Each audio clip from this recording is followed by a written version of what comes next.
जसं आपण आता बघतो ही प्रॉन्स आहेत, हिला स्वच्छ कसं करायचं। सगळ्यात आधी हे डोकं आहे, हे ट्विस्ट करून हे काढून टाकायचं।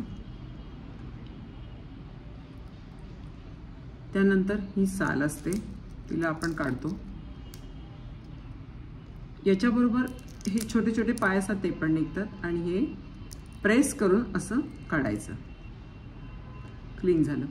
आता एक महत्त्वाची गोष्ट याच्यामध्ये आपण बघतोय, हे काळं काळं काहीतरी तुम्हाला धाग्यासारखं दिसतंय, तर ते पोटातलं सगळं घाण असते ती आपल्याला काढायची असते।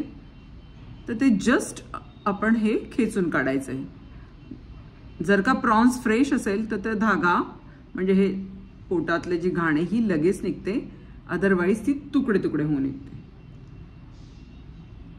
तर ही झाली आपली स्वच्छ प्रॉन्स। ओके, आता दुसरा एक प्रकार दाखवते मी प्रॉन्स क्लीन करण्याचा।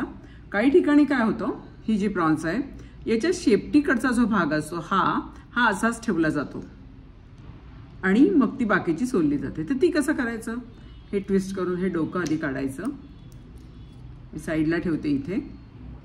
त्यानंतर हा मधला पार्ट असतो हा आपण काढायचा आणि हे राहू द्यायचं। म्हणजे काय होतं, जेव्हा प्रॉन्स रवा फ्राय दाखवतात किंवा रवा फ्राय करतात त्यावेळेला मात्र ते इझिली आपल्याला असं घेऊन खाता येतं। तसंच याच्या पोटातली ती घाण ती काढायची असते। निघाली ती पूर्णपणे। सो हे असं। अजून एक प्रकार असा असतो, काही लोक काय करतात, फक्त डोकं काढतात प्रॉन्सचं, त्यानंतर ते त्याचे खालचे पाय तोडले जातात आणि हे असं अख्खं कव्हर तसंच असतं आणि असंच प्रॉन्स ग्रेव्हीमध्ये टाकलं जातं। याची टेस्ट छान येते।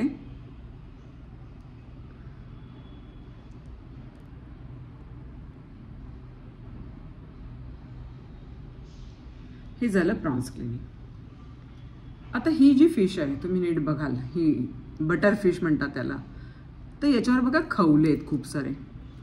ते खवले ना आपल्याला व्यवस्थित काढावे लागतात, पण त्याला मात्र थोडी प्रॅक्टिस हवी असते, इझिली ते काढता येत नाही। दुसरी एक हे जे पॉम्फ्रेट आहेत हे आम्ही दिव्यागारून आणलेत। सध्या कसं होतंय, जस्ट पावसाळा संपलाय त्यामुळे साईज अशी खूप मोठी येत नाहीये। तर ही पॉम्फ्रेट आहे, छोटं आहे।